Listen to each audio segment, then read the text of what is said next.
മൂന്നാം സീറ്റ് ലീഗിന്റെ അവകാശമാണെന്ന് മുസ്ലിം ലീഗ് നേതാവ് KPA മജീദ് 24-നോട്. മൂന്നാം സീറ്റ് ലീഗിന് ലഭിക്കും. ലീഗ് സീറ്റ് വാങ്ങുകയല്ല, കോൺഗ്രസ് തരികയാണെന്നും KPA മജീദ് പറഞ്ഞു.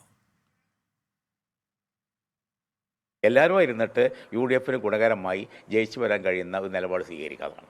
അത്രേ ഉള്ളൂ. എല്ലാ സൗഹാർദ്ദപരമായി ഇന്ന് ചർച്ച നടത്തി തീരുമാനിക്കാവുന്നതാണ്. ലീഗിൻ്റെ അണികൾ തൃപ്തിപ്പെടാൻ ഞങ്ങൾക്ക് എന്തെല്ലാം വഴിയുണ്ട്. ഇത്രകാലം നടന്നില്ലേ, അതൊരു പ്രശ്നമല്ല. ചർച്ചകൾ വെച്ചിട്ടുണ്ടെങ്കിൽ കോൺഗ്രസ് സീറ്റ് തരിക, ഞങ്ങൾ വാങ്ങാനല്ല, എല്ലാവരും കൂടി ആലോചിച്ചിട്ട് തീരുമാനിക്കുക.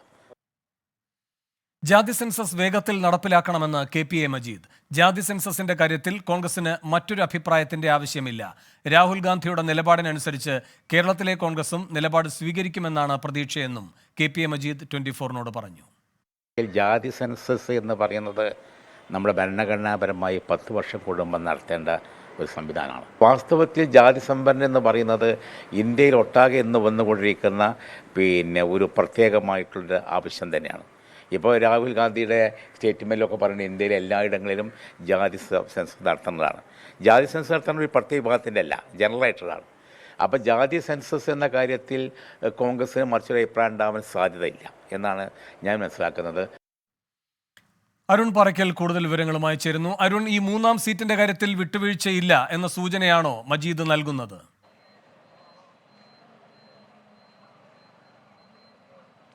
വേണു, മൂന്നാം സീറ്റിന്റെ കാര്യത്തിൽ മുസ്ലിം ലീഗ് വിട്ടുവീഴ്ചയ്ക്ക് നിൽക്കില്ല എന്നൊരു സൂചന തന്നെയാണ് തിരൂരങ്ങാടി MLA KPA മജീദ് ഇപ്പോൾ നൽകിയിരിക്കുന്നത്. മുസ്ലിം ലീഗിന്റെ സംസ്ഥാന നേതൃയോഗം ഈ കഴിഞ്ഞ ദിവസങ്ങളിലൊക്കെ തന്നെ ഇതുമായി ബന്ധപ്പെട്ട ചർച്ചകൾ നടത്തുന്നുണ്ട്. 14-ന് UDF-ന്റെ യോഗം ചേരാനിരിക്കെയാണ് മുസ്ലിം ലീഗ് കടുംപിടുത്തവുമായി മുന്നോട്ട് പോകുന്നത്. നേരത്തെ കോൺഗ്രസ് നേതാക്കൾ ഉൾപ്പെടെ സൂചിപ്പിച്ചിട്ടുണ്ട്, ഇത്തരത്തിലുള്ള നിലപാടിൽ നിന്ന് ലീഗ് പിന്നോട്ട് പോകും, മൂന്നാം സീറ്റ് ആവശ്യമില്ല, പകരം രാജ്യസഭാ സീറ്റ് നൽകി ലീഗിനെ തൃപ്തിപ്പെടുത്തുക എന്നൊരു നിലപാടിലേക്ക് UDF എത്തുമെന്ന സൂചനകളൊക്കെ ഉണ്ടായിരുന്നു. എന്നാൽ അതിനെയൊക്കെ പാടെ തള്ളിക്കൊണ്ടാണ് ഇപ്പോൾ ലീഗ് മുന്നോട്ട് വരുന്നത്. മൂന്നാം സീറ്റ് എന്ന ആവശ്യവുമായി മുന്നോട്ട് പോകും. ഇത് അണികളെ തൃപ്തിപ്പെടുത്താനുള്ള ലീഗ് നേതൃത്വത്തിൻ്റെ ഒരു നീക്കമാണെന്ന തരത്തിലൊരു വിമർശനം ഉന്നയിച്ചിരുന്നു. പക്ഷേ ലീഗിൻ്റെ പ്രവർത്തകരെ തൃപ്തിപ്പെടുത്താൻ മറ്റെന്തെല്ലാം വഴികളുണ്ട്. മൂന്നാം സീറ്റ് ലീഗിൻ്റെ അവകാശമാണ്, അത് കോൺഗ്രസിൻ്റെ ഔദാര്യമല്ല എന്ന നിലയിലേക്കാണ് ഇപ്പോൾ കാര്യങ്ങൾ പോകുന്നത്. 14-ാം തീയതി, ഈ മാസം 14-ാം തീയതി UDF-ന്റെ യോഗം ചേരാനിരിക്കുകയാണ്. അതിൽ കൃത്യമായ ആവശ്യങ്ങൾ ഉന്നയിക്കും. മാത്രമല്ല, മറ്റൊരു വിട്ടുവീഴ്ചയ്ക്കും ലീഗ് തയ്യാറല്ല എന്നൊരു നിലപാടിലേക്ക് കൂടി കാര്യങ്ങൾ പോകുന്നു. എന്തായാലും 14-ാം തീയതി വിഷയം ചർച്ച ചെയ്യും. ഒന്നിച്ചിരുന്ന് ചർച്ച ചെയ്ത് ലീഗിന് അനുയോജ്യമായ സീറ്റ് ലീഗ് മത്സരിച്ച് ജയിച്ചാൽ, ലീഗ് പ്രധാനമായും കണക്കാക്കുന്നത് കണ്ണൂര്, വടകര, വയനാട് തുടങ്ങിയ സീറ്റുകളാണ്. രാഹുൽ ഗാന്ധി വയനാട് മത്സരിച്ചില്ലെങ്കിൽ ആ സീറ്റ് ലീഗ് ചോദിക്കാനുള്ള സാഹചര്യമുണ്ട്.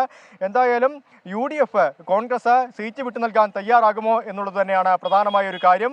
ലീഗ് ആ സീറ്റ് മൂന്നാം സീറ്റ് എന്ന ആവശ്യത്തിൽ നിന്ന് പിന്നോട്ട് പോകില്ല എന്ന സൂചനകളാണ് ഇപ്പോൾ ലഭിക്കുന്നത്. വേണു, അരുൺ പറക്കലാണ് വിവരങ്ങൾ നൽകിയത്.